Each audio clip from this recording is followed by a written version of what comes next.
Hello students, welcome to the class of software engineering. The topic for this session is human-computer interaction, that is HCI, which is the next topic in your syllabus. So let's look at the end of the session we will be able to define what is human-computer interaction. We will understand briefly the evolution of HCI and also identify some from the example the different kinds of interactions and user interfaces that exist. Outline of the topics that will be covered in this session to meet these objectives. First, the definition, then we go through a brief history of HCI, and finally we look at the examples, and from the examples we understand what are different kinds of user interfaces that can exist and the interactions that the users have with these interfaces. That is the definition.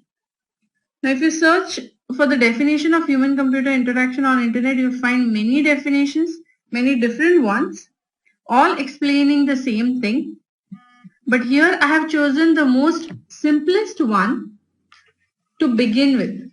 So there is something more than this simple definition to HCI.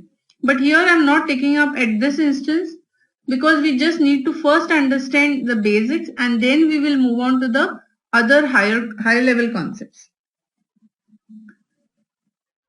So what is HCI? HCI is the study of how people interact with computers and to what extent computers are or are not developed for successful interaction with human beings.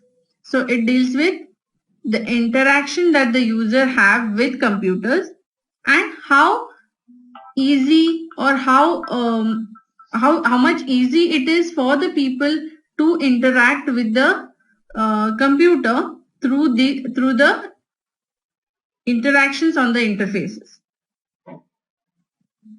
So now to better understand, let us see at some examples. So right now you all are watching this video, you all may be pausing it, you all may be resuming it, repeating. So you all are clicking on the screen and you are able to do something. So that's what is interaction we are talking about. So you are having an interaction with the computer or the machine on which you all are watching this video. Another good example is of mobile handset. Now mobile handsets initially when they were developed, they just had a screen, a small one and a keypad where the user used to press on the keys and have interaction with the mobile. So even if you had to dial a number, you would press some numbers and then click on or press the dial button. So this was in earlier days. But nowadays you can see that the phones have become much more advanced. So like for example, so these phones have a touch screen. So any entry you want to make, you're going to make by touching on the screen. So that is another way of interacting with the interface of the mobiles.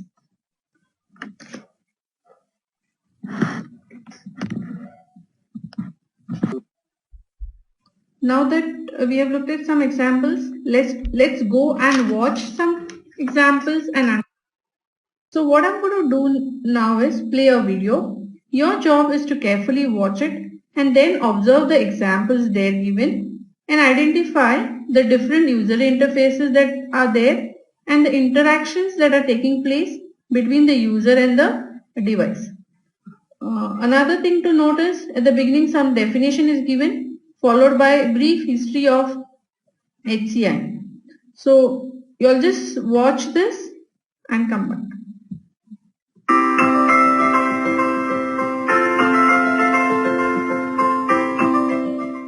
What exactly is HCI? HCI is a field that blends techniques from design, cognitive psychology, and computer science to improve interaction between humans and technology to create user interfaces that are intuitive and a joy to use.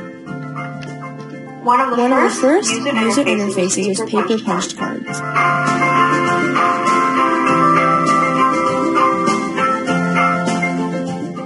Since then, user interfaces have progressed and made computers much more usable and helped integrate computers into our everyday lives.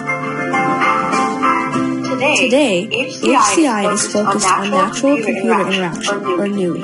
It strives to improve human interactions with computers by making the experience feel natural to the user. Natural meaning that there are no artificial devices used. For example, mouses, keyboards, or on-screen indicators of the interaction with the cursor, and the interface is essentially invisible. We build on top of the graphical user interface, aka GUI, such as the icons on your home screen. GUI in turn was a progression from the command line interface of the 1960s. User interfaces are a part of your everyday life. They take advantage of technologies such as multi-touch and gesture control to create an experience that is natural, as seen in your personal smartphones and tablets. Question is, how are humans going to be interacting with computers in the future? At the forefront of human-computer interaction is the Google Glass. It is a wearable computer that augments reality, meaning it allows one to see virtual extensions of reality that you can interact with in real time. Because the interface of NUI devices are made to be intuitive, it is easy for the user to progress from novice to expert quickly. Interactions between the user and the device are not artificial using the Google Glass. Voice recognition is the primary way that the user interacts with the device. Remind me to buy tickets for Mozilla Gano tonight. Where's the music section?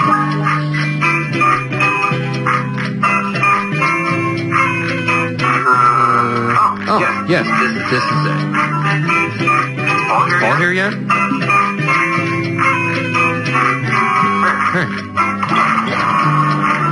Hey, dude. How's it going? Google Glass advances human-computer interaction because it furthers the ease of use of technologies. With this new interface design, the interactions between computer and user are effortless and natural. Augmented reality is one possibility for the future. An even more advanced type of natural user interface that is currently being developed is the brain-computer interface, or BCI. It is the most natural and direct communication pathway between the brain and the external device, allowing for control of the device by thought alone. One of the goals of BCI are to improve communication and mobility capabilities for severely disabled people who are handicapped or paralyzed by neurological disorder. Emotive's Epoch is an innovative personal interface for HCI. It is a wireless high-resolution neuro headset that works to detect a person's thoughts or feelings. This is done by 14 sensors that tune into electric signals produced by the brain. The headset picks up electric fluctuations that result from neurons firing inside your brain. The Epoch Neuro headset is especially breaking ground for people with disabilities. It will be able to help handicapped people control lights or make calls all with their minds.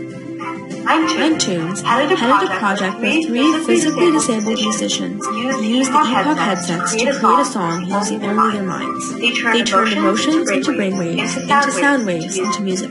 One of the participants, Mark Rowland, said, "It is phenomenal that you can control something just using the power of your thoughts." He also said, "It's such a positive project on a professional and social level of disabilities. I think the whole disability movement needs this type of platform."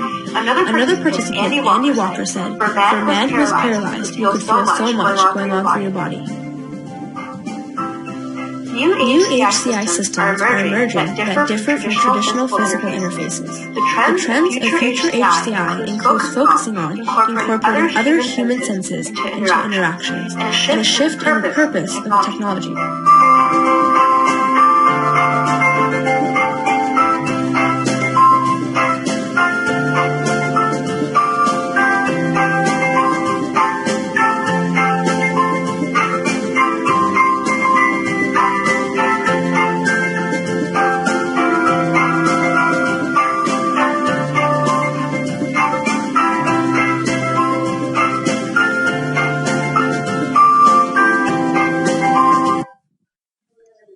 The people listed at the end of the video are the creators of the video. Hopefully you have enjoyed watching the video and were able to understand the concepts explained in it. If not, you all can replay the video, go through it slowly again and again and try to understand the examples which are explained there, the user interfaces and the interactions. I have also provided the link to this video in the same slide. So you can copy paste it in web browser, open it and watch the video there. So now that you all have gone through the video, we open up some points for discussions. These are the points that we are going to, of course, take up in the classroom. But I hope you all just ponder over it and come for the next session in the classroom. So the points are, what is HCI? That is what it means. List the user interfaces that are shown in the video. So here we will be discussing the different user interfaces that are shown in the examples. Also, we are going to look at the interactions that can take place in the examples. So from this video, you all must have observed the power of HCI. That is, to what extent we can use HCI to make the user experience more better and better while they are interacting with the machine. Also, we are going to discuss the future of user interactions that the video has put up. If possible, I want you all to check whether any advances have been made in that direction. That is, first list down what are the future points, that is what can happen in future with respect to the user interactions as claimed by the video, and then find out what where it has reached. So what are the research done, whether anything has been developed in that direction, and so on. So these are the points that we are going to discuss based on the video. See you for the next class. Thank you.